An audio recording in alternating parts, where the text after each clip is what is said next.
धर्मनगरी खंडवा में चल रहे परम पूज्य श्रमण मुनि श्री 108 विनत सागर जी मुनिराज सत्संग के चातुर्मास के अवसर पर संपन्न हो रही संपूर्ण धार्मिक क्रियाओं के पुण्यार्जक परिवार के पुण्य की कोटि कोटि अनुमोदना। ओम नमो अरिहंताणम्।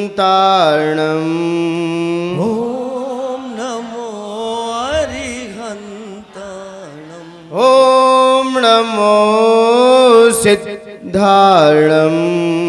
ओम नमो सिद्धाणम्। ओम नमो आयर्याणम्। ओम नमो आर्याणम्। ओम नमो वज्रायाणम्। ओम नमो वज्रायाणम्।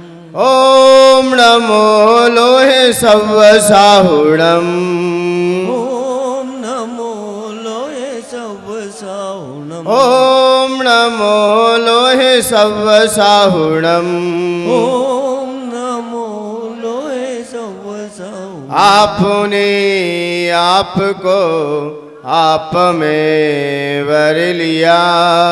आपने आपको आप में भर लिया। चेतना को स्वयं ही प्रखर कर लिया।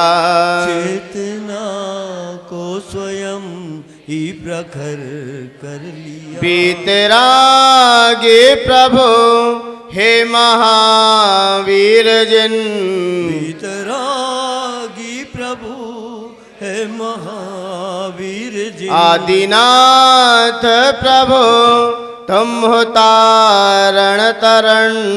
आदिनाथ प्रभु तुम हो तारण तरण। आपके द्वै चरण में विनम्र नमन। आपके द्विचरण में विनम्र नमन। त्याग के रूप तुम धर्म के रूप तुम।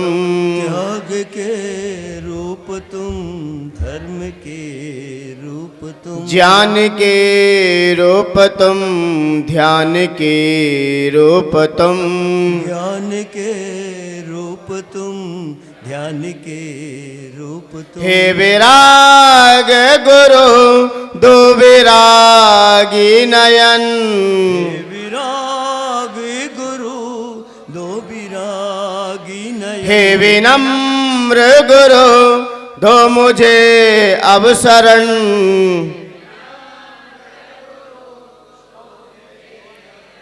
है नमन दे शरण दो समाधि मरण।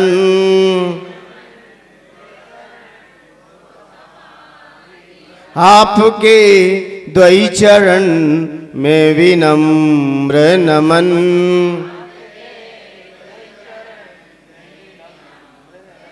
जय बोलिए अनंतानंद सिद्ध परमेश्वरी भगवान के। प्रथम तीर्थंकर श्री ऋषभनाथ भगवान के। चिंतामणि पार्श्वनाथ भगवान के। धर्म तीर्थ शासन नायक अंतिम तीर्थंकर भगवान महावीर स्वामी के।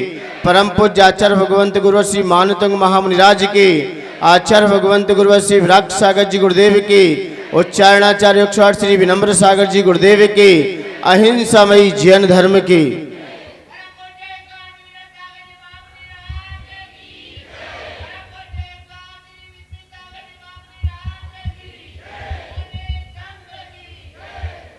भक्तामर प्रणत मौलिमणि प्रभाण मुद्योतकं दलित पाप तमोवितानम्।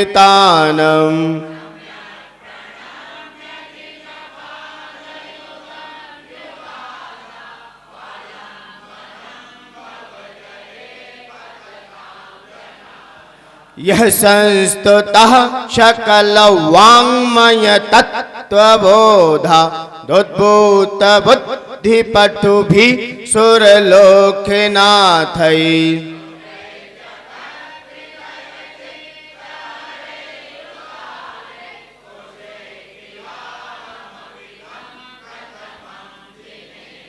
आस्तां तवस्तवनमस्त समस्त दोषम् तत्संखतापि जगतां दुरितानि हन्ति।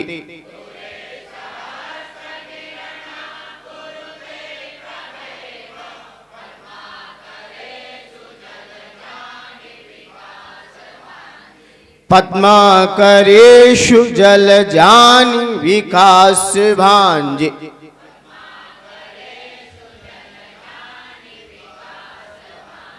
आचार्य भगवंत मानतंग महामुनिराज जो कि भक्ति करते हुए ऐसा महसूस हो रहा है कि इन्होंने प्रत्येक काव्य के माध्यम से नए नए शास्त्रों की रचना कर दी हो। प्रत्येक शब्द उनका आगम बनता जा रहा है। यदि गहराई से देखा जाए, हर एक छंद अपने आप में एक ग्रंथ का रूप ले रहा है। प्रत्येक छंद का जब पठन पाठन किया जाए, उसे अच्छे से समझा जाए, मान्यवर हमारे जीवन में कई ग्रंथियों को खोल देता है, प्रकाशित कर देता है। क्योंकि आचार्य भगवंत प्रत्येक काव्य के अंदर उदाहरण भी उसकी समक्ष रख रहे हैं। उदाहरण भी ऐसा रख रहे हैं कि कहीं पढ़ने वाला भटक ना जाए। अलंकार युक्त ये वक्तामर स्तोत्र जो आज प्रत्येक श्रद्धालुओं का श्रद्धा का आलय बना है, आस्था का केंद्र है।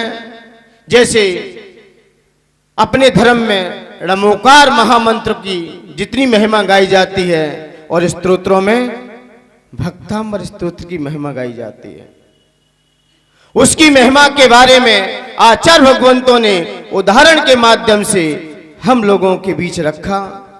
ये उनका उपकार है हम लोगों के ऊपर कि हे भगवान, आपने हम लोगों के लिए भक्तांबर पढ़ने का माध्यम आपने मुझे सिखाया, बताया और ये सामने रखा।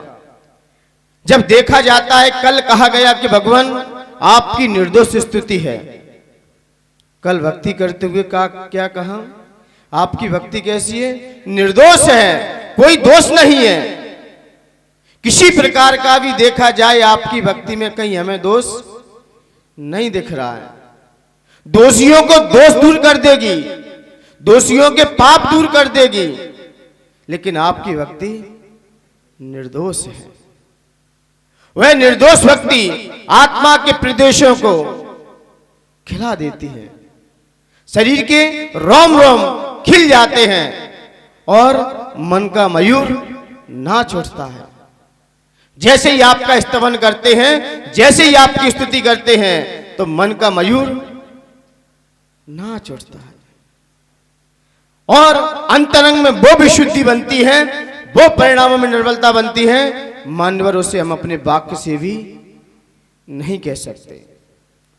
क्योंकि भगवान का मुख देखते ही पूजन में भी पढ़ते हैं, जे विनयवंत कहते ना, जे विनयवंत शुभव्युर अंबुज प्रकाशन भानु है, जे एक मुख चारित्र माही। जो प्राणी विनयवान आते हैं, झुके हुए आते हैं, आप उनके सामने क्या हो? सूर्य के समान हो। उन्हीं के लिए सूर्य के समान है जो पहले विनयवंत हैं, उनके ही आप हृदय कमल खिला देते हो। उनके ही हृदय कमल खिलते हैं जो विनयवान होते हैं, जो विनयवान होते हैं। लघुता प्रभुता लाती है। श्रद्धा नाम लभते ज्ञानम। जो जितना श्रद्धावान होगा, विवेकवान होगा, बुद्धिमान होगा और जितना लघुतावान होगा, वास्तव में उसका हृदय ही खिल उठेगा, उसका ही हृदय खिल जाएगा। तो आचार्य भगवंतों ने कहा कि आपका स्तवन तो दूर रहा, क्योंकि स्तवन तो बहुत उसके लिए बहुत चाहिए। क्योंकि स्तवन देखा जाए तो स्तवन शुद्ध उपयोग कह सकते हैं। स्तवन करना क्या है? शुद्ध उपयोग है। जो निश्चय से देखा जाए, स्तवन तो शुद्ध उपयोग है, लेकिन जो कथा है वो शुभ उपयोग है। वो क्या है? सुपयोग है, शुभ योग है, क्योंकि उसके माध्यम से ये कथा कही जा रही है। तो आचार्य भगवंतों ने कहा कि आपकी ये निर्दोष स्तुति तो दूर रही, कथा ही सारे पापों का दूर कर देती है। जब कोई जवान यदि सीमा पर रहता है तो वहां के लोग भी उसे कहानी और कथाएं सुनाते हैं, कथा सुनाते हैं, और ऐसी कथा सुनाते हैं कि उसके अंदर भी पावर आ जाता है। क्योंकि जैसी सभा हो वैसा ही उपदेश होना चाहिए। यदि सभा में जवान लोग बैठे हैं तो वहां आध्यात्मिक की चर्चा मत करना, क्योंकि वहां जोशीला चाहिए। स्टूडेंट बैठे हैं तो शिक्षा के क्षेत्र में होना चाहिए। हमारी शिक्षा प्रणाली कैसे आगे बढ़े, स्टूडेंट कैसे विद्यार्थी बनकर अपने लक्ष्यों को कैसे प्राप्त करें, क्योंकि कथाएं वैसी सुनानी पड़ती हैं। और कथा जितनी वजनदार होगी सामने वाले के अंदर वजनदारी बढ़ जाएगी। क्योंकि पहले के माता पिता छोटे छोटे बच्चों को कहानी सुनाते थे, कथाएं सुनाते थे, और ऐसी कथाएं सुनाते थे कि उनकी आंखों में वैसी आंसू आ जाते थे। कई कई ऐसी फिल्में भी देखी गई कि लोग फिल्म देखते देखते ऐसी घटनाप्रद कहानी निकलती थी कि लोगों की आंखों में आंसू आ जाते थे। तो मतलब कथा के माध्यम से ही हमारा आत्मा के प्रदेश भी रोमांचित हो जाते हैं, खिल जाते हैं। तो मतलब कथा भी बहुत महत्वपूर्ण मानी गई है। स्तवन तो है ही, स्तवन तो आचार्य भगवान तो कह दिया, स्तवन तो सर्वश्रेष्ठ है ही, लेकिन कथा भी आपकी कम नहीं है, वो भी पापों का नाश कर रही है। इसलिए मान्यवर कल आचार्य भगवंतों ने कहा कि जब तक आपका हृदय कमल नहीं खिलेगा, जब तक आपका हृदय कमल नहीं खिलेगा, तब तक आप भगवान के गुण भी प्राप्त नहीं कर सकते। पहले तो हमें अपना हृदय कैसा करना पड़ेगा, कमल की तरह खिलाना ही पड़ेगा। जब तक किसान भी यदि खेती को उर्वरा ना करे,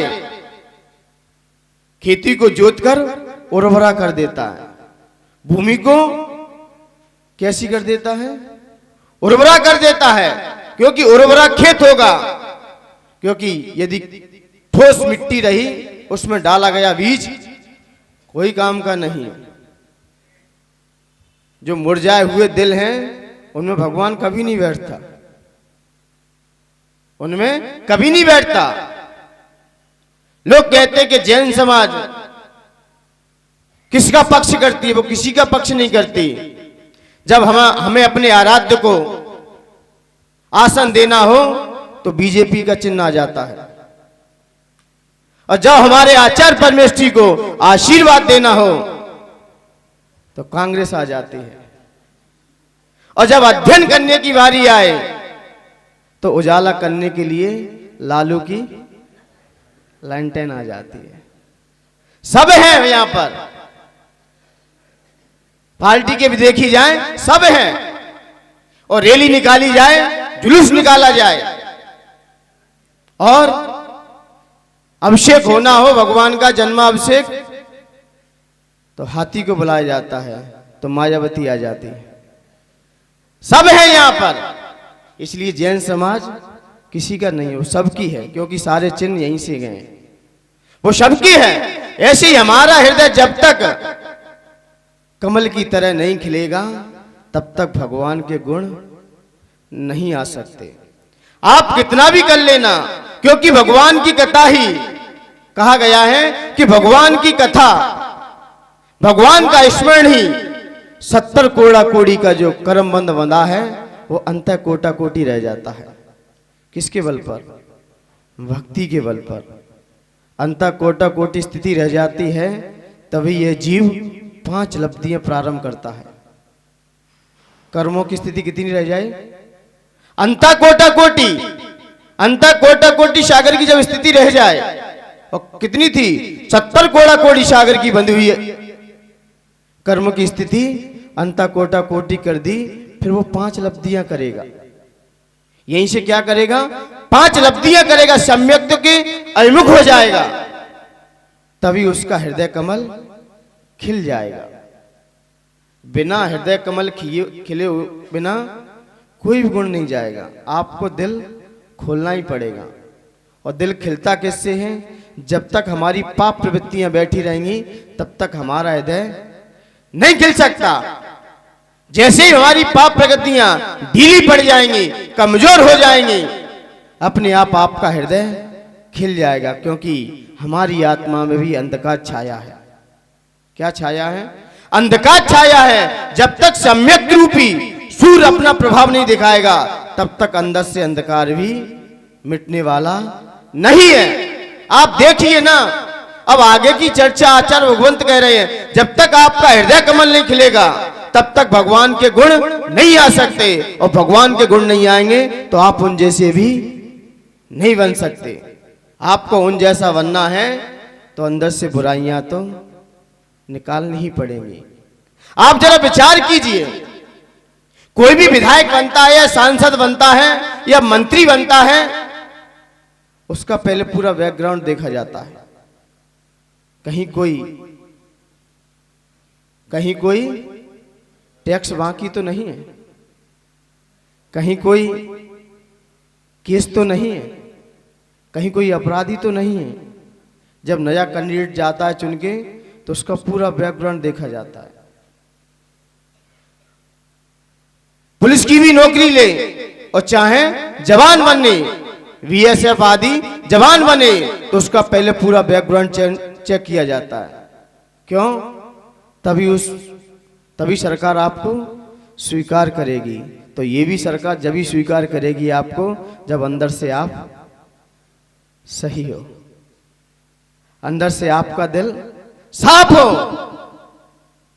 पाक हो, बिल्कुल एकदम क्लीन होना चाहिए, जिसे हर कोई आपको पढ़ सके। क्योंकि चेहरा पढ़ा जाएगा आप, क्योंकि समाज में चेहरा भी अच्छा होना चाहिए, प्रतिष्ठाएं आपको अपने आप मिल जाएंगी। चेहरा साफ है, पाक है, तो हर कोई दिल से लगाने को आपको राजी हो जाएगा, हर कोई दिल से लगाएगा आपको। और दिल में पाप है दूर से ही, तो यहां भी आचार्य भगवंत ने कहा है कि दिल साफ होना चाहिए। चाहे सरकार के नियम हो और चाहे भगवान के सरकार के नियम हो, व्यवस्था दोनों जगह समान है, समान रखी गई है, कहीं विरोधाभास नहीं किया गया है। यदि आपका चेहरा साफ है, आपका चेहरा साफ है, लोग आपका आदर करेंगे, सम्मान देंगे, और आज नहीं कल मालिक भी बन जाओगे। मालिक वही बनते हैं जो बिल्कुल साफ होते हैं, क्लीन होते हैं। तो यहां पर भी आचार्य भगवंतों ने कहा कि अपना भी दिल साफ रख लो, अपना हृदय कमल खिला लो। तो जैसे हृदय कमल खिलेगा तो गुण तो अपने आप आएंगे ही। आप गुणों की अपेक्षा मत रखना, क्योंकि भगवान ने भी गुण प्राप्त किए हैं तो किसी परमात्मा से नहीं किए। आचार्य मानतुंग भी गुणों की स्तुति कर रहे हैं, और वो भी गुणों से भरेंगे तो परमात्मा अपना एक भी गुण नहीं देगा, क्योंकि आपके गुण, आपके अंदर भी वही गुण है, बस आपको प्रकट करने की आवश्यकता है। और वो कैसे होंगे आपके गुण प्रकट? जब तक अंदर से किट कालमा नहीं निकलेगी।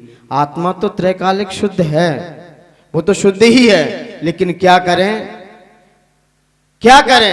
हम ऐसे कर्म कर डालते हैं जिसके कारण वह आत्मा भी दूषित हो जाती है, वो भी कर्म कालमा से युक्त हो जाती है। अब उसको निकालने के लिए आचार्य भगवंत कह रहे हैं, जब तक आपका मन प्रभु की भक्ति में नहीं लगेगा तब तक दिल साफ नहीं हो सकता, क्योंकि दिल और दिमाग दोनों मिले हैं। आपको दिल और दिमाग दोनों मिले हैं, आपको दोनों दिए गए हैं। अब किसका प्रयोग कहां करना है इसका भी आपको ज्ञान होना चाहिए। कि मन को हमें कहां लगाना है और दिल को कहां लगाना है। आचार्य भगवंतों ने कहा कि मन, यदि आपने गृहस्थ आश्रम बसाया है तो सारे कार्य मन से करो, लेकिन धर्म का कार्य दिल से करो, उसे दिल से स्वीकार करो। आपने दिल से स्वीकार कर लिया क्योंकि मन का विषय आपका यही रह जाएगा, लेकिन जाता है संस्कार दिल से जाता है। आपके दिल में क्या चल रहा है? दिल आपका साफ होना चाहिए। मन तो कुचड़पड़ करता ही रहेगा, लेकिन दिल ही बिगाड़ लिया है, क्योंकि श्रद्धा मन से नहीं दिल से होता है। दिल भले ही लेफ्ट में है, लेकिन इसके निर्णय सारे राइट होते हैं। इसके निर्णय कैसे होते? सारे राइट होते हैं। आपने किसी को झापड़ मार दिया, आपने किसी को बुरा भला कह दिया, दिल से कहा कि मन से कहा? और दिल से जाके पूछना कि मैंने उसके साथ अच्छा किया है कि बुरा किया है, दिल क्या बोलेगा? क्योंकि दिल साफ है। क्योंकि दिल की आवाज हम कम सुन पाते हैं, मन की ज्यादा सुनते हैं। जिंदगी में व्यक्ति दिल की बात कम सुन पाता है और मन की दिन भर सुनता रहता है।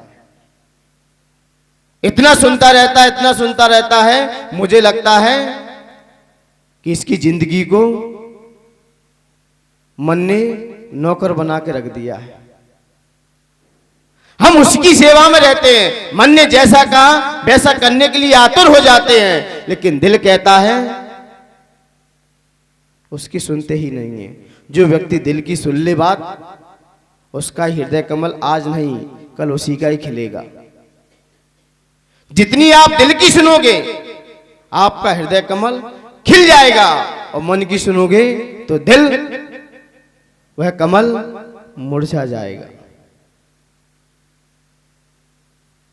वो विकास को प्राप्त नहीं होगा। तो आचार्य भगवंत ने कहा कि मैंने अपना हृदय कैसा कर लिया है? कमल की तरह खिला लिया है। भले ही मैं आपका स्तवन नहीं कर रहा हूं, लेकिन आपकी कथा ही सारे पापों को दूर कर देती है, सारे पापों को दूर कर देती है। सूर तो दूर, उसकी आवाही सारे कमलों को भिक्षा देती है। लेकिन आचार्य मंत्र आज कुछ नई बात रखेंगे। जब हमारा हृदय कमल खिल गया है तो वह व्यक्ति क्या बन सकता है, क्या नहीं? पढ़ने के लिए तैयार होते निकाल लीजिए।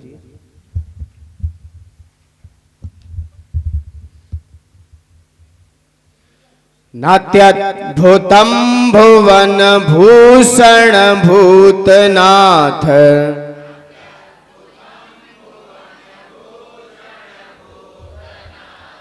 नात्याद्भुतम भुवन भूषण भूतनाथ,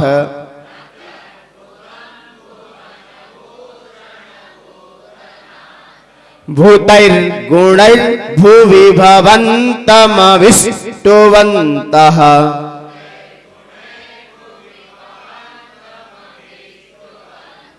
भूतैर्गुणैर्भुवि भवन्तमविष्टुवन्तः,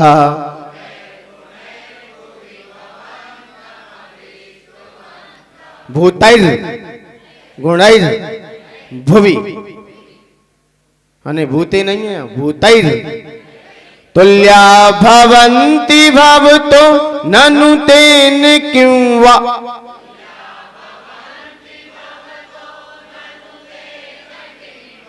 तुल्या भवन्ति भवतो ननु तेन क्यों वा,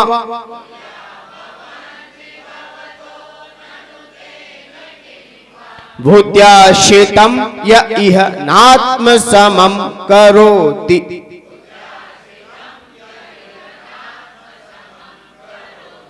भूत्याश्रितं य इह नात्म समं करोति।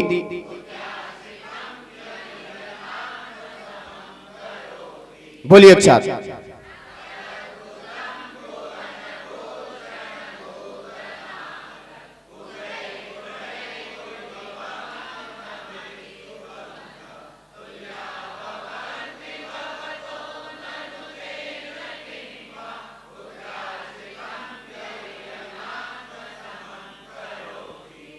Any problem? All of you clear? कहीं प्रॉब्लम? बस यहां पर ध्यान देना है। कहां पर? ये भूत बड़े हैं ना दोनों, नात्यद्भुतम भवन भूषण, भूतनाथ और भूतैर गुणैर भुवि। ठीक, बाकी सब जगह कोई ज्यादा प्रॉब्लम नहीं, बहुत सरल छंद है। आ गया पढ़ना? किसी को प्रॉब्लम हो तो बोल सकते, क्योंकि ये प्रशिक्षण शिविर है और राम राज्य है। क्या है? सब कोई पूछ सकते, सबको अधिकार है यहां पूछने का। ठीक है ना? इसका फल क्या है? उन्मत्त कुकर विष निवारक। उन्मत्त का मतलब क्या होता है? उन्मत्त का मतलब क्या होता है?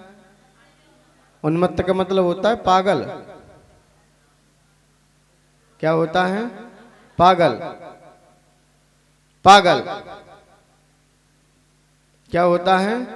पागल होता है। व्यक्ति कितना भी अच्छा हो, श्रेष्ठ हो, लेकिन दो चीज करते व्यक्ति अच्छे से अच्छे व्यक्ति पागल हो जाता है। बोले कौन सा? जब व्यक्ति भांग खा ले तब, और जब किसी की मांग भर दे तब।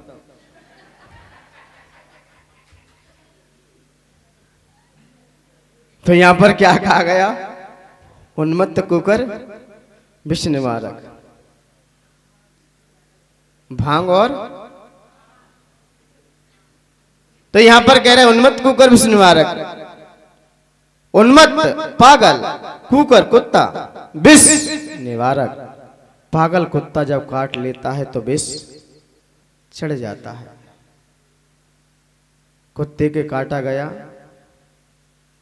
विष चढ़ जाएगा। ऐसा पागल कुत्ता यदि किसी को काट लेता है पीछे से तो लगेंगे, क्योंकि विष चढ़ाएगा। और ये पागल भी है। कुत्ता काटने के बाद यदि कुत्ता सामने है तो जहर जल्दी उतर सकता है। कुत्ता यदि जीवित है तो चांस है। लेकिन आचार्य भगवंत कहते हैं कि भक्ति के माध्यम से भी कुत्ता जब काटता है, किसी मुनिराज को कुत्ते ने काट लिया, लेकिन मुनिराज ने कहा मैं इलाज नहीं कराऊंगा। क्या नहीं कराऊंगा? इलाज नहीं कराऊंगा, मैं कुछ नहीं करूंगा। बहुत आचार्यों ने निवेदन किया, सारे मुनिराजों ने निवेदन किया, लेकिन नहीं माने। उनकी कुत्ते जैसी प्रवृत्ति हो गई। पेट में छोटे छोटे कुत्ते के वो भी आ गए। इसके क्या बोलते हैं? क्या बोलते हैं? परमाणुओं को सिस्टम बोलते, क्या बोलते हैं? सिम्टम, सिम्टम होते हैं। वो आ गए, पूरे में फैल गए, प्रवृत्ति उसकी वैसी हो गई, लेकिन उन्हें अपनी जिंदगी से हाथ धोना पड़ा। उसी उपरांत जब आचार्य भगवंत, मुझे याद है, अवगत भी है, गुरुदेव बताते भी हैं कि मुझे भी काट लिया कुत्ते ने, तो फिर आचार्य जी ने कहा जैसे बने वैसा उपचार कराया जाए। जैसे बने वैसा उपचार कराया जाए, क्योंकि 1 महीने पहले ही किसी मुनि का देहांत हो गया, समाधि मरण हो गया। तो हो सकता है ऐसे ही एक महिला थी, महिला भी थी, और महिला जब देखा गया उसकी प्रवृत्ति कुत्ते जैसी हो गई, तो बोली कि मुझे तो कुत्ते ने काटा भी नहीं। जब डॉक्टर के पास चेकअप हुआ, चेकअप होने के बाद उसके सिम्टम कुछ मिले थे। बोले ये तो कुत्ते जैसी प्रवृत्ति कहां से कर रही है? बोले मुझे तो काटा भी नहीं है, क्योंकि हलवाई देखे ना, कुत्ते चाटते ही रहते हैं, कुत्ते चाटते ही रहते हैं। तो कहीं ना कहीं वहां से भी बीमारी आने की संभावना है। मां से बीमारी आने की संभावना है। मैं ये नहीं कह रहा हूं कि नहीं है, बिल्कुल संभावना है, क्योंकि वहां पता नहीं चलता कौन क्या कर रहा है, क्या कर रहा है। अब खुद ही खाओगे तुम तो वही किस्सा है ना, आ बैल मुझे मार, आ बैल मुझे मार। पता है वहां की स्थिति सब, लेकिन उसे काटा जब देखा गया तो उसके अंदर जब ये दुश्मन पाए गए तो जैसे ही देखा तो उससे पूछा आपने क्या किया? बोले एक बार मुझे कुत्ते ने तो काटा था, काटा नहीं था, बस पकड़ लिया था, उसने पैर काटा नहीं था, लेकिन मेरी जो फॉल थी ना वो उधड़ गई थी, लेकिन उसमें जो धागा लगा था मैंने मुंह में लेके उसमें सुई डाल दी, धागा ज्यादा निकल गया तो उसने उसमें सुई पूरी क्यों निकाले, वहीं की वहीं सिल देंगे। तो वो उसने मुंह में लिया और लेते ही तो मतलब ये नहीं कि काटे तभी, क्योंकि जिसके अंदर गुण है, जिसके अंदर जो चीज है वो किसी ना किसी माध्यम से जाती कि नहीं जाती है। कहीं देखी ना महिलाएं जैसे अष्टांग का पर्व आएंगे, 10 लक्षण पर्व आएंगे तो अभी से कचड़ियाँ पपड़ियाँ क्या होते में सब सुखा के रख देंगे। अब 10 लक्षण में पहले से ही सुखा के रख दो, पहले से ही सुखा दो, क्योंकि वो तो हरि का त्याग है। हरि का क्या है? त्याग है। और कचरियां अभी से ही सुखा के आसक्ति तो अभी से ही हो गई आपकी। तो कहने का अभिप्राय ये स्वाद वही आएगा, परिवर्तन हो सकता है लेकिन आएगा यहाँ। तो मान्यवर ऐसे ऐसे जब विष चढ़ जाते हैं तो उन विषयों को रोकने वाला छंद है। कब? जब इसके हम भाव में जाएंगे तब। भाव की महत्वता है उसको भी देख लेंगे। आइए इसकी जाप देखते हैं। ओम ह्रीं मरम नमो स्वयं बुद्धाणम, ओम ह्रीं मरम नमो स्वयं बुद्धाणम। ऐसे मुनिराज जिनकी प्रज्ञा समण है, क्या है वो?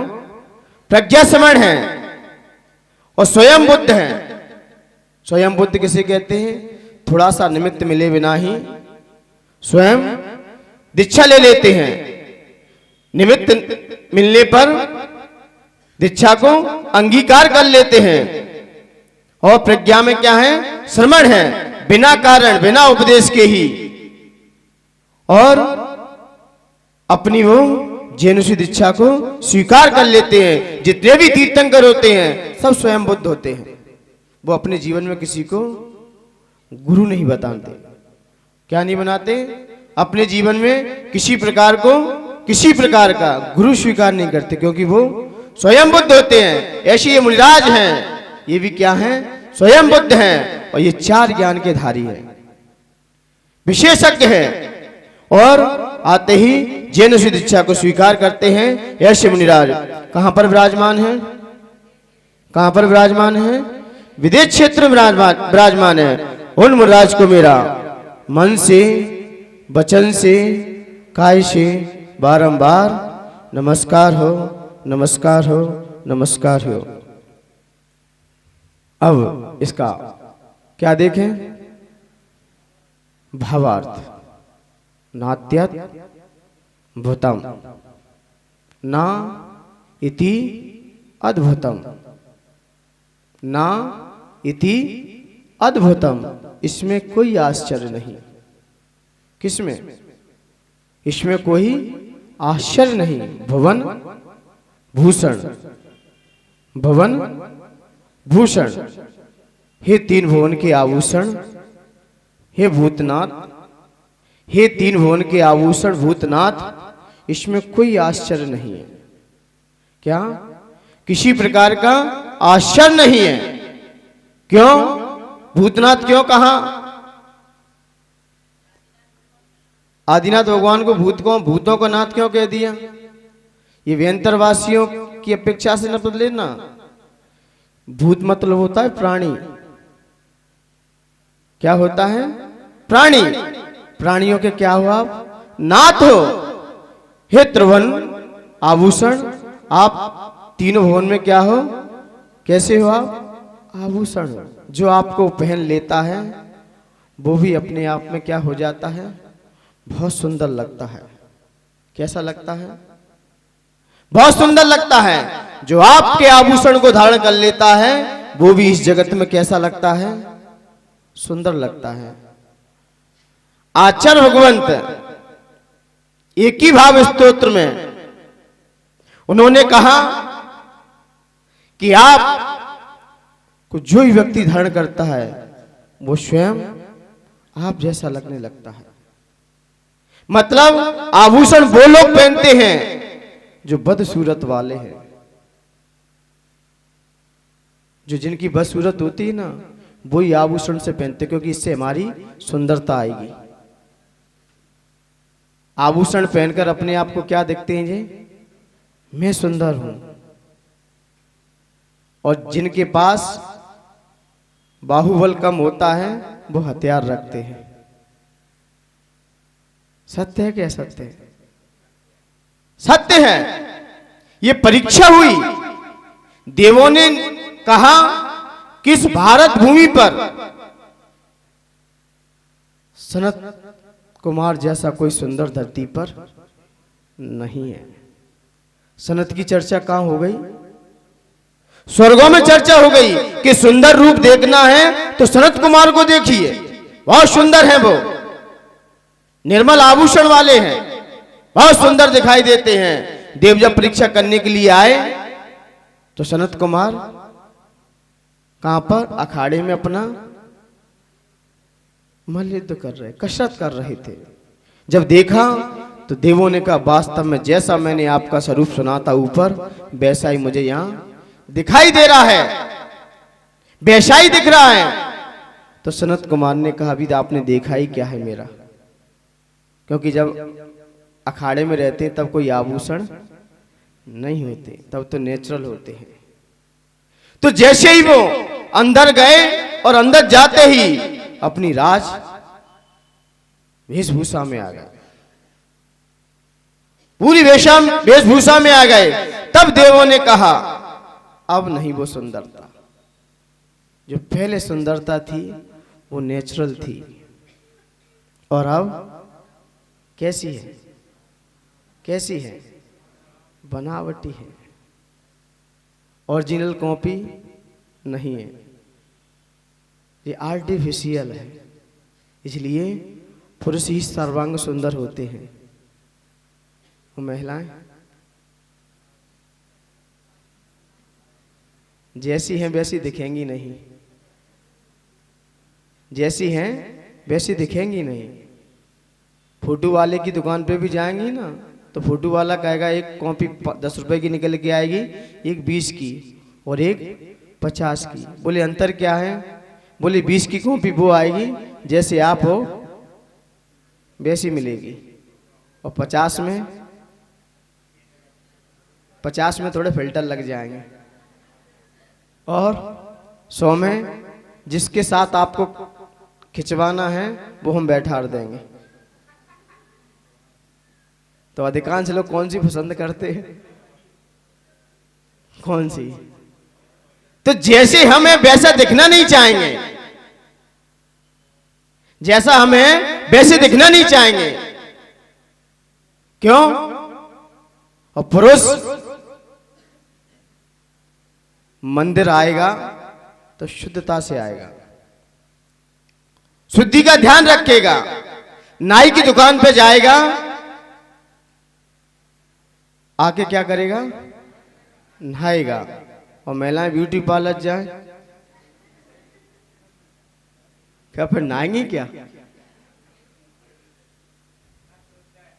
हैं? सब शुद्ध है। इससे पता चलता है पुरुष सर्वांग सुंदर है। तीर्थंकर सबसे सुंदर लगते हैं दुनिया में, निर्मल आभूषण है, जो इनको धारण कर लेता है वो भी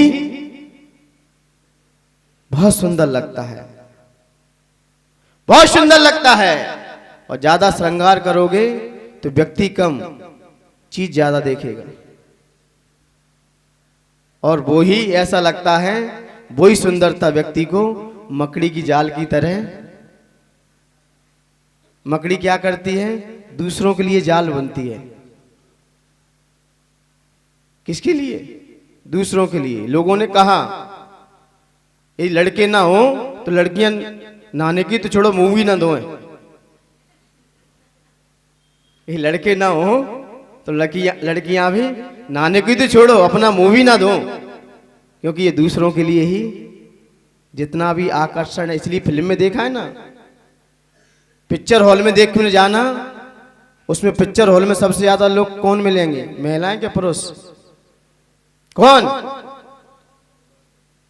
मिलेगा? पिक्चर हॉल में सबसे ज्यादा यदि देखा जाए तो पुरुष ज्यादा मिलेंगे। और धर्मसभा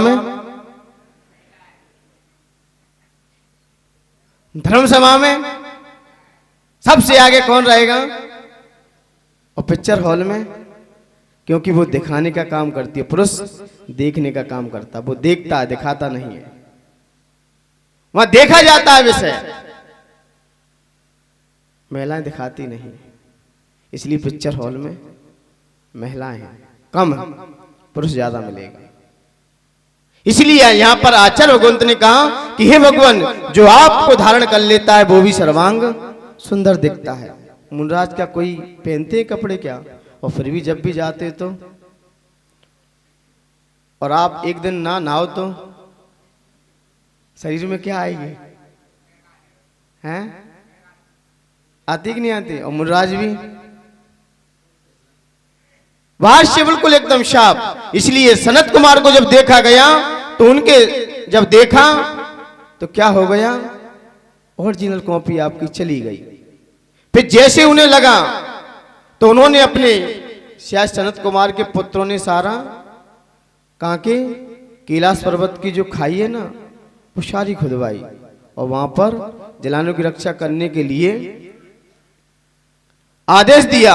और ऐसा लगता है कि उन्होंने भी दिगंबर दीक्षा लेकर फिर उनके इतने शरीर में ऐसा कोढ़ हुआ कि देखना ही पसंद लोग नहीं करते थे। इतना कोढ़ हो गया, क्योंकि कर्म का उदय कब आ जाए कह नहीं सकते। कब कौन से किसी का कर्म का उदय आ जाए। इसलिए तो कहा गया है किसी की मजाक और रुपए फिजूल मत उड़ाओ। किसी की मजाक और पैसे फिजूल मत उड़ाओ, ना जाने कब कौन सा वक्त आ जाए। एक पैसा हुआ, एक किसी की मजाक हुई, ये फिजूल मत उड़ाना। यानी ना जाने कौन सा कर्म का उदय आ जाए और तुम्हें कहां लाके खड़ा कर दे,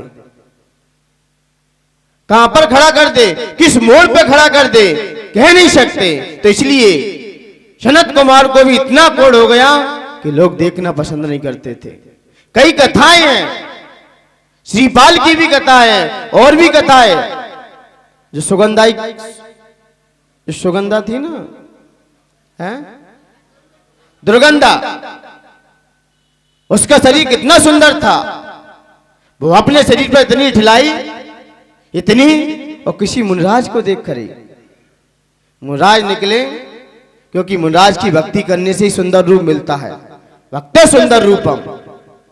मुनराज की तपोनिधिषु, तपस्वियों की भक्ति करने से सुंदर रूप मिलता है। तो क्या उनकी अवहेलना करने से क्या दुर्गंध नहीं हो सकता? क्या जब सामने वाला तुम्हें छप्पड़ फाड़ के दे रहा है तो जब लेगा तो फर्श नहीं उखाड़ लेगा आपका। जब देने में स्वतंत्र है तो लेने में भी है। तो जैसे शरद कुमार को जब रोग हुआ तो जाके जंगल में बैठ गए। फिर देव ने परीक्षा की, परीक्षा की और कहा कि मैं सारे रोगों को ठीक कर देता हूं, सभी रोगों को समाप्त कर देता हूं, मुझसे कोई दवा ले ले। जब मुनराज के पास कोई भक्त लोग ले गए कि मुनराज के शरीर में क्या है? कोढ़ है। तो मुनराज ने क्या कहा कि हे भव्य जीव, यदि आपको रोग भी समाप्त करने हैं तो मेरे अंदर जो अनादिकाल से रोग लगे हैं उनकी औषधि हो तो दे जाओ, ये रोग तो मैं ही ठीक कर लूंगा। क्योंकि उन्हें अपने आप पर श्रद्धान भी आ गया, क्योंकि मैंने ही कर्म किया है, मुझे ही भोगना पड़ेगा। वो अपनी गलती में पश्चाताप कर रहे थे बार बार। और वैसे क्या कहा कि यदि आपको जन्म जरा मृत्यु जैसे रोग हैं, यदि उसकी औषधि हो तो मुझे दे जाओ। तब देवों ने कहा ये तो बड़े श्रद्धानी है, प्रशंसा की। मतलब कहने का अभिप्राय ये है कि वही शरीर आज सुंदर है, लेकिन कल क्या हो जाए कोई भरोसा नहीं है। तो इसलिए आप जिनेंद्र भगवान की भक्ति करते रहे तो आपका सुंदर रूप भी जरूरी है, क्योंकि भगवान सारे सुंदर होते हैं, सारे सुंदर होते हैं। कोई भगवान बस सूरत वाले नहीं होते, अच्छे होते हैं, दिखने में आपको अच्छे लगेंगे। तो सुंदरता भी जरूरी है, सेनन भी जरूरी है और संस्थान भी जरूरी है, सब होना चाहिए। तो यहां पर क्या कहा, नात्यद्भुतम, इसमें कोई आश्चर्य नहीं है। हे त्रिभुवन के आभूषण, इसमें कोई आश्चर्य नहीं है। भूतैर गुणैर, भूतैर गुणैर, प्राणियों से, प्राणियों के द्वारा, गुणैर गुणों को, प्राणियों के द्वारा गुणों से, भुवि पृथ्वी तल पर, भवंत होता है, अभिष्टु बनता, अभिष्टु बनता, स्तुति करने वाला, कैसा, तुल्य, आप जैसा हो जाता है। क्या कहा, जो प्राणी आपको इस पृथ्वी तल पर गुणों से गाते हैं, किससे गाते हैं, गुणों के द्वारा गाते हैं, तो वो कैसे हो जाते हैं, आप जैसे हो जाते हैं। आपकी स्तुति करने वाले आपको सच्चे गुणों से यहां वो गाते हैं, तुल्य, आप जैसे भवंती हो जाते हैं। आपको यहां सच्चे गुणों से गाते हैं, वो कैसे हो जाते हैं, आप जैसे ही हो जाते हैं। कब होते हैं, जब हम उन्हें किससे गाएं, सच्चे गुणों से। अच्छे गुणों से गाओगे आप, अच्छी भक्ति से गाओगे तो आप भी उन जैसे हो जाओगे। क्यों, देखा गया है कि जो व्यक्ति जिसके गुण गाता है, मतलब क्यों गा रहा है, या तो उसे पाना चाहता है या उस जैसा बनना चाहता है। दो ही तो कारण होंगे। किसी की कोई प्रशंसा कर रहा है, किसी के गुणों को गा रहा है। एक किसी में क्या गुण आ जाए, ना जाने हम कहां कहां की उपमा लगा देते हैं। आप तो चंदा जैसे हो, और आंखें कैसी हैं, ऋणी जैसी हैं, और चाल हथनी जैसी है, और कोई गुण नहीं है उसके अंदर, और फिर भी देखो गुणों का बखान कितना चल रहा है। क्योंकि वो चीज हमें, क्यों गा रहे हैं आप, क्यों प्रशंसा की जा रही है, क्यों की जा रही है, और कोई गुण नहीं है। कहते ना, सीरत नहीं अच्छी तो सूरत फिजूल है, सीरत नहीं अच्छी तो सूरत फिजूल है। जिस फूल में बू नहीं वह कागज का फूल है।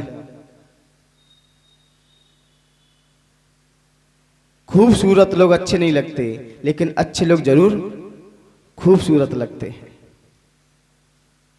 अच्छे लोग ही बहुत सुंदर दिखाई देते हैं, लेकिन जो भोले चेहरे होते हैं ना, इनके इतिहास ही बहुत गहरे हैं।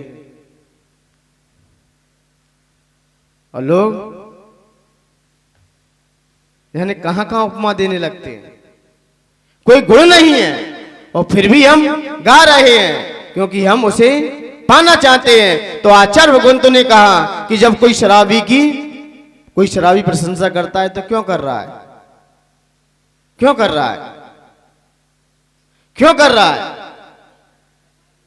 क्योंकि हम उसे पाना चाहते हैं, पाना चाहते हैं। और शराबी की विशेषता भी है, वो शादी से, किसी की शादी में जाए और गाड़ी से उतर जाए, उसे पता नहीं है कहां है ठेका, और फिर भी आधे घंटे में खोज लेगा। वो खोजेगा कि नहीं खोजेगा, खोजेगा कि नहीं खोजेगा, वो खोज लेगा। ऐसे कोई जिनेंद्र भक्त होगा, मंदिर की भी खोज कर लेगा।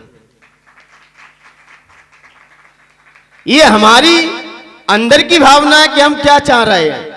जो जहां चाह रहा है वो उसी के पास दौड़ेगा, उसी के पास भगेगा। इसलिए ये नहीं कह सकते कि व्यक्ति ना चाहे, जो चाहता है उसके पीछे दौड़ भी जाता है। बस आपकी चाहत कहां है। चाहत मिलते ही आपको राहत आ जाएगी, और जब तक चाहत नहीं मिली तब तक राहत नहीं मिल सकती। फिर किसी की भी हो, चाहे भोगों की हो और चाहे आत्मगुणों की हो। क्योंकि ज्वारियों की शरण जाता है, क्यों जा रहा है? क्योंकि ज्वारी उसे अपना जैसा बना ही लेगा। और भोगियों के पास क्यों बार बार बैठ रहा है? क्योंकि भोगियों जैसा बनना चाहेगा। और किसी योगी के पास जा रहा है तो क्यों जा रहा है? उसे योगी बनने की भावना है। तो आचार्य ग्रंथ यही कह रहे हैं, ननु तेन की व्याख्या निश्चय से भूत्या शितम, भूत्या शितम, आपने आश्रित रहने वाले इस लोक में, यह इस लोक में, यहां पर जो यह इस लोक में भूत्या शितम, अपने आश्रित रहने वाले मनुष्य को भूति वैभव आत्म समम, क्या अपने समान नहीं करता? क्या नहीं करता? कर लेता है। जो अपने आश्रित हो जाता है उसे अपना जैसा बना लेता है। फिर उस मालिक से क्या प्रयोजन जो अपने सेवक को अपने जैसा ना बनाए। उस स्वामी की क्या सेवा करें जो अपने जैसा ना बनाए। ये जैन दर्शन में व्यवस्था दी गई है, जहां स्वामी अपने सेवक को भी अपना जैसा, अन्य जगह नहीं मिलेगी। तुम चेले ही बने रहो, चेले ही बने रहो तुम, कभी स्वामी बनने का भाव भी नहीं देंगे। लेकिन जो दुनिया में सच्चे मालिक यही दिखाई देते हैं, जो अपने शरणागत को भी अपने जैसा बना लेते हैं। अपनी शरण देकर उसे अपना जैसा बना भी लेते हैं। संतों के पास जाओ और आप उनके गुणगान गाओ। कल ऐसा वक्त आएगा कि वो भी आपको समान बनाएंगे, और दुनिया में कोई सच्चा मालिक नहीं है। मेडिकल की दुकान पर नौकरी करने वाला भी कितने भी साल नौकरी करता रहे, लेकिन कभी मालिक नहीं बन सकता। मालिक जब भी बनेगा तो वहां से उसको हटना ही पड़ेगा, उसकी चाकरी को छोड़ना ही पड़ेगा। तो भगवान भी यही कह रहे हैं कि अभी तो आप मेरे गुणगान गा लो, जब मालिक बनोगे तो आपको मुझे भी। गौतम स्वामी ने यही तो किया। यही आत्मा है। ये नौकर भी बन के रह सकती है और मालिक भी बन के रह सकती है। अब निर्णय कौन करेगा? कौन निर्णय करेगा? अरे ये कैसी मति मारी है, मालिक बना भिखारी है। ये कैसी मति मारी है, मालिक बना भिखारी है। ये कैसी लाचारी है, ये कैसी लाचारी है। धन की महिमा प्यारी है, धन की महिमा प्यारी है। धन की महिमा जान नहीं अब प्यारी है, जान नहीं अब प्यारी है।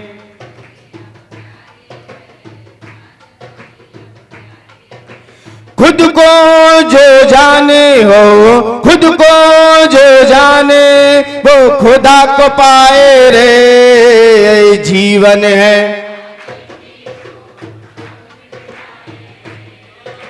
जीवन है पानी की बूंद, होनी अनहोनी हो, होनी अनहोनी कब क्या घट जाए रे। जीवन है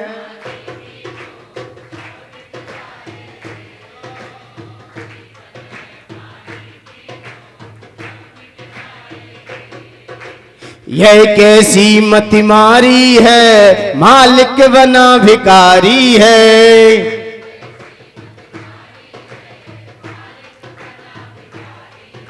धन की महिमा न्यारी है, धन की महिमा न्यारी है।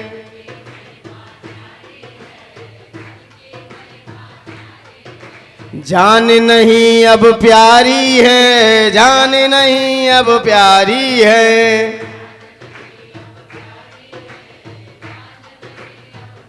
व्यक्ति देखा जाए, कहते ना बाप बड़ा ना भैया, बाप बड़ा ना सबसे बड़ा। ये धन के खातिर व्यक्ति इतना पागल हो जाता है, इतना पागल हो जाता है कि भिखारी तो बन भी गया है, लेकिन फिर माता पिता को भी नहीं देखता है, भाई को भी नहीं देखता है, उन पे भी अत्याचार करने के लिए सामने खड़ा ही रहता है। कुछ भी हो जाए, कुछ भी हो जाए। मैंने देखा कि एक व्यक्ति राम की चौपाई सुना रहा था, राम की बहुत कथाएं सुना रहा था, राम की चुन्नी भी ओढ़े था। किसी सज्जन ने पूछा, भाई आपको तो रामचरितमानस पूरा याद है? बोले कंठस्थ है, बिल्कुल याद है। बोले याद है, अच्छी बात है, लेकिन आप जा कहां रहे हो? बोले कहीं नहीं जा रहा हूं। बोले फिर भी आप सुबह सुबह इतनी जल्दी, आज तो तुमने कुछ कथाएं भी नहीं की। बोले कि मुकदमा चल रहा है मेरा। क्या चल रहा है? बोले किससे? बोले भाई से चल रहा है। किससे चल रहा है? भाई से मुकदमा चल रहा है, वहां अर्जेंट पहुंचना है, क्योंकि वकील के पास समय से ना गए स्टेशन, और एक बूढ़े लोग कहावत कहते ना, एक पंगत में सबसे पहले पहुंचना चाहिए। स्टेशन पे 1 घंटा पहले पहुंचना चाहिए, और किसी अधिकारी के पास जाना है, वकील के पास जाना है, तो समय से पहले पहुंच जाओ, नहीं तो जो पहली पंगत की जो शोभा रहती है, आजकल उल्टा होता जा रहा है। पहले लोग एक जगह बैठकर भोजन करते थे, परोसने वाले घूमते थे, भोजन परोसने वाले घूमते थे, और आज परोसने वाले खड़े हैं,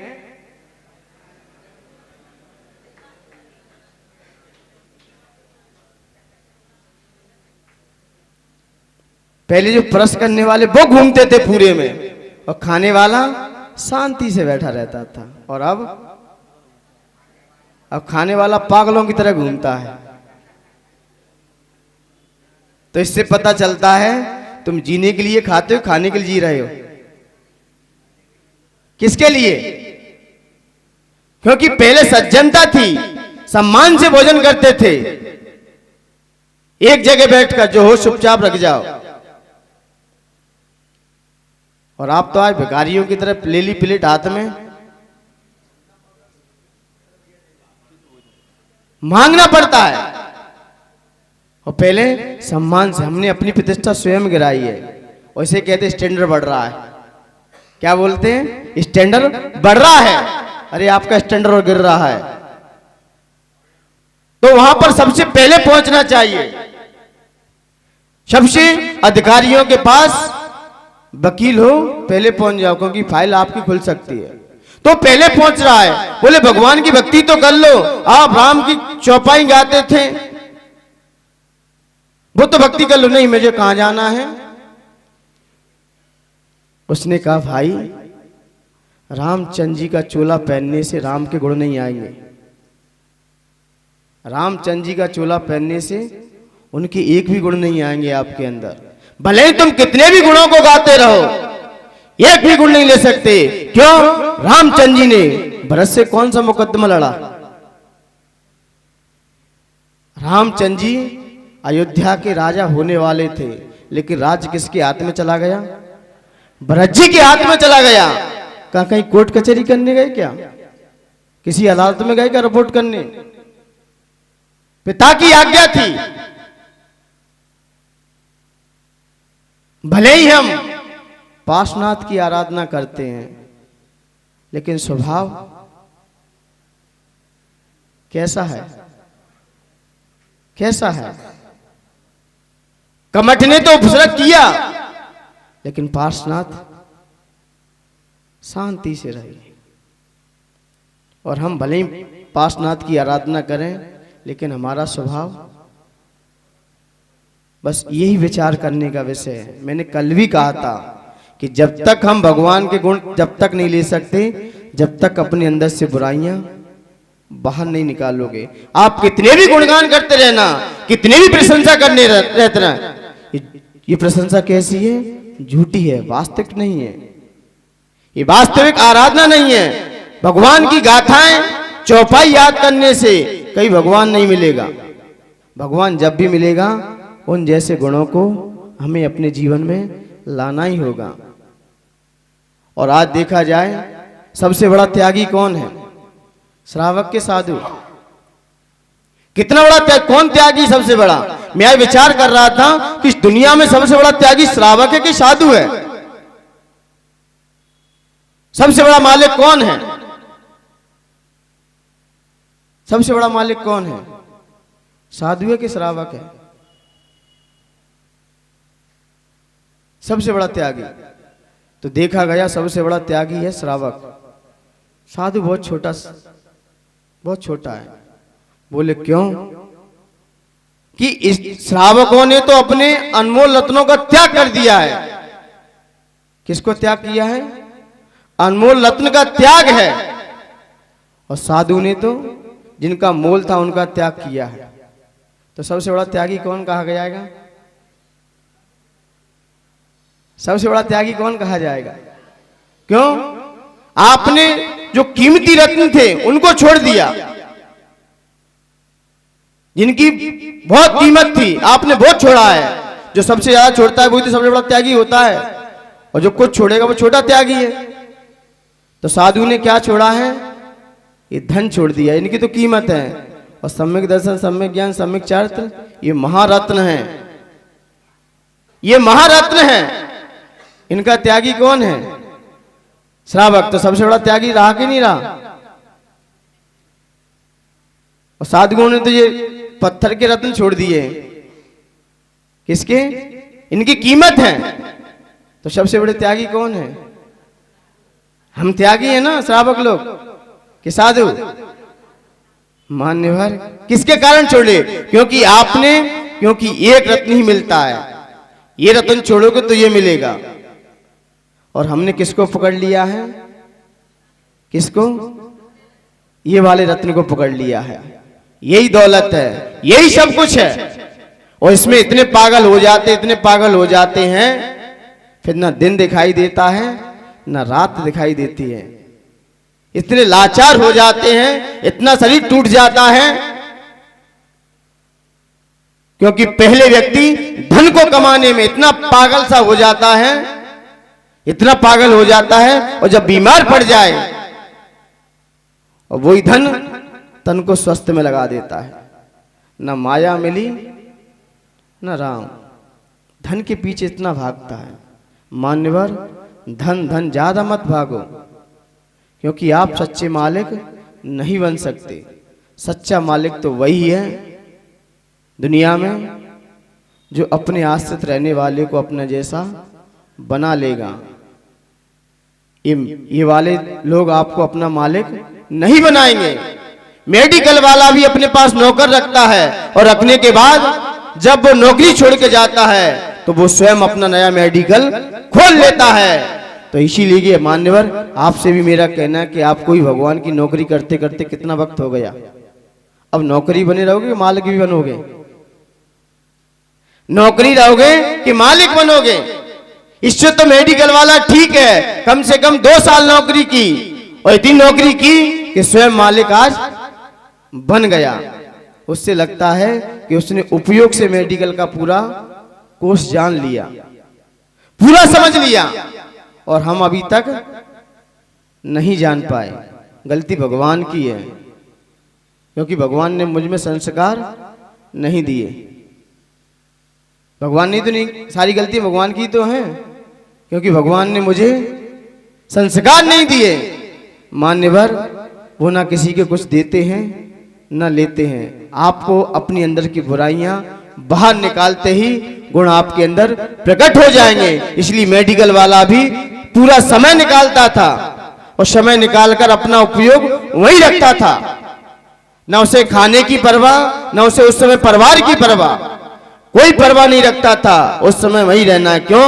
उसे आगे सोचना है कि मुझे भी अब नौकर बन के नहीं मालिक बन के दिखाना है। जब ऐसा आपके अंदर से भाव आ जाए तो आप भगवान के गुणों के गाते रहोगे तो आप भी एक दिन मालिक बन जाओगे।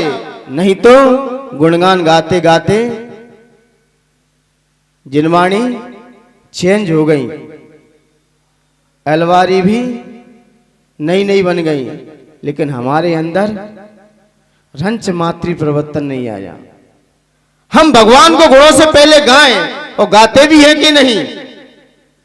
भगवान को गुणों से गाते हो कि भी नहीं गाते हो? जब गाओगे तभी तो पा सकोगे। मान्यवर लगता है लोग भगवान की सुनते कम है। भगवान का सुनने का अभिप्राय यह है कि आप शास्त्र पढ़ो तो आपके कानों तक सुनाई दे। बोले तेज पढ़ते हैं, तेज पढ़ना चाहिए। शास्त्र ऐसा पढ़ो कि आपको कानों को सुनाई दे, क्योंकि पढ़ आप रहे हो लेकिन वाणी किसकी है? जिनेंद्र भगवान की है। आप तो आलम्बन हो, तो ऐसी पढ़ो कि आपको कानों को सुनाई दे। और पढ़ लिया, हाथ फेर लिए, जिंदगी में कभी नहीं पढ़ पाओगे आप। 1 घंटे में सब भूल जाओगे पढ़ा हुआ। और थोड़ा तेज पढ़ोगे तो कान में भी आवाज जाएगी, क्योंकि वो वाणी जिनेंद्र भगवान की है। और जिनेंद्र भगवान की वाणी हमारे कानों तक जाएगी। आज कानों तक जा रही है, कल हृदय में भी समाएगी। और हम गाते भी कब हैं? मुझे लगता है आप भगवान के गुणगान कम गाते होगे, अपनी महिमा ज्यादा सुनाते हो। मैं काम व्यथा से, अब भगवान क्या करे, तुम काम व्यथा से घायल पड़े हो। ये भगवान के गुणगान है कि अपना रोना है? अनादिकाल से जग में स्वामी, कौन भटक रहा है? तो ये भगवान का गुणगान है कि अपना रोना रो रहे हो? अपना रोना, पहले ये भी तो जान लो कि हम गुणगान किसे कहते हैं। जब जानोगे नहीं तो गाओगे क्या, और जब गाओगे नहीं तो पाओगे क्या। जब भी जाते हम अपनी सुना के चले आते हैं। कभी हमने उसे गुणों से गाया भी कब है? क्या मैं काम बता से घायल हूं, और क्या क्या गाते हो? ये भगवान के गुणगान है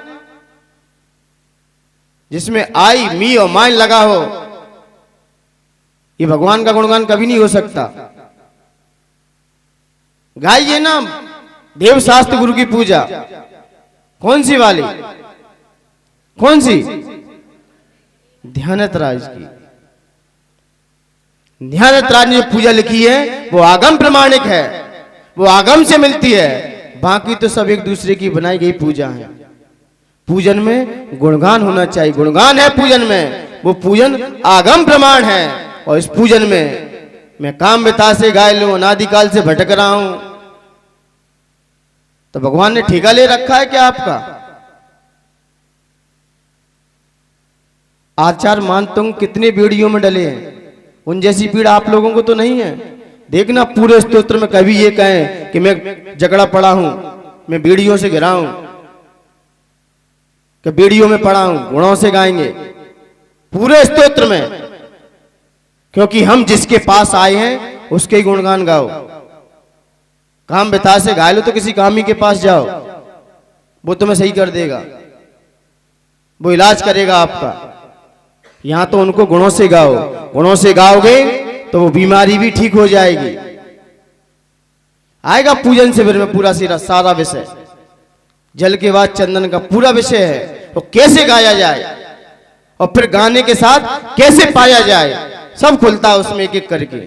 तो इसलिए यहां पर आचार्य भगवंत ने कहा कि जब तक हम भगवान के गुणों को नहीं गाएंगे तब तक हम उनके गुणों को प्राप्त नहीं कर पाएंगे। तो इसलिए मान्यवर यहां पर भगवान के गुणों की प्रशंसा करते हुए आचार्य भगवंत ने कहा कि भगवान जो आपको यहाँ सच्चे गुणों से गा लेता है वो आप जैसा इस दुनिया में हो भी जाता है। इसलिए मान्यवर यहाँ पर सच्चे गुणों के गान करने की बात कही, तो इसलिए मान्यवर यहाँ पर लोगों ने उपमाएं लगाई हैं कि पारस पत्थर होता है वो क्या करता है, लोहे को सोना बनाएगा। उसके संपर्क में कौन लोहा आ जाए उसे सोना बना देगा। लेकिन पार्श्वनाथ को पारस की उपमा देना अच्छी बात नहीं है, क्योंकि वो लोहे को सोना बनाएगा और पार्श्वनाथ भगवान तो ऐसे जैसे वो अपने ही समान बना लेंगे उस जीव को, उसको अपना ही जैसा बनाएंगे। लेकिन पारसमणि कभी पारसमणि नहीं बनाएगा। लोहे को सोना तो बना सकता है लेकिन पारसमणि नहीं बनाएगा। और पार्श्वनाथ भगवान ऐसे हैं जो अपने सेवक को भी अपना जैसा बना लेते। इसलिए मान्यवर यहाँ पर आचार्य भगवंत ने चर्चा करते हुए कहा कि इंद्रभूति का भी उदाहरण दिया कि इंद्रभूति पहले बहिरात्मा थे, अंतरात्मा होते हुए वो भी परमात्मा को प्राप्त हो गए। पहले उन्होंने क्या किया, सेवा की, भक्ति की, और फिर उन जैसे होके भी दिखा दिया। तो इसलिए मान्यवर यहाँ पर आचार्य भगवंत ने कहा है कि आप भगवान को जितने अच्छे गुणों से गाओगे आप भी एक दिन गुणों से भर जाओगे। आइए फीट करने के लिए तैयार होते हैं। तैयार हो सभी लोग, अपनी दोनों आंखें बंद कर लें, मन को आज्ञा चक्र पर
सभी लोग अपनी दोनों आंखें बंद, अपनी दोनों आंखों को मस्तिष्क पर रखें और मन को हृदय तक ले जाएं। मेरी बात 2 मिनट। हे भगवान जो आपको सच्चे गुणों से गाते हैं, हे भगवान जो आपको सच्चे गुणों से गाते हैं वो आप कैसे हो जाएं, इसमें क्या आश्चर्य। हे भगवान जो आपको यहाँ सच्चे गुणों से गाते हैं वो आप कैसे हो जाएं, इसमें क्या आश्चर्य। क्योंकि दुनिया में सच्चा मालिक वही है, क्योंकि दुनिया में सच्चा मालिक वही है जो अपने आश्रित रहने वाले को अपना जैसा बना ले। हे भगवान आपको जो यहाँ सच्चे गुणों से गाता है, हे भगवान जो आपको यहाँ सच्चे गुणों से गाता है वो आप जैसा हो जाए, इसमें क्या आश्चर्य। क्योंकि दुनिया में सच्चा मालिक वही है जो अपने आश्रित रहने वाले को अपना जैसा बना ले। हे भगवान जो यहाँ आपको सच्चे गुणों से गाते हैं, हे भगवान जो यहाँ आपको सच्चे गुणों से गाते हैं वो आप जैसे हो जाए, इसमें क्या आश्चर्य। क्योंकि दुनिया में सच्चा मालिक वही है, क्योंकि दुनिया में सच्चा मालिक वही है जो अपने आश्रित रहने वाले को अपना जैसा बना ले। मेरे साथ बोलना, हे भगवान जो आपको यहाँ सच्चे गुणों से गाते हैं वो आप जैसे हो जाए, इसमें क्या आश्चर्य। क्योंकि सच्चा मालिक वही है जो अपने आश्रित रहने वाले को अपना जैसा बना ले। अंतिम बार, हे भगवान जो आपको यहाँ सच्चे गुणों से गाते वो आप जैसे हो जाए, इसमें क्या आश्चर्य। दुनिया में सच्चा मालिक वही है जो अपने आश्रित रहने वालों को अपना जैसा बना ले। ये भगवान जो यहाँ आपको सच्चे गुणों से गाते वो आप जैसे हो जाए, इसमें क्या आश्चर्य, क्योंकि दुनिया में सच्चा मालिक वही है जो अपने आश्रित रहने वाले को अपना जैसा बना ले। आंखें खोल लीजिए, हाथों को मलिए, आंखों तक लगाइए। आ गया समझ में?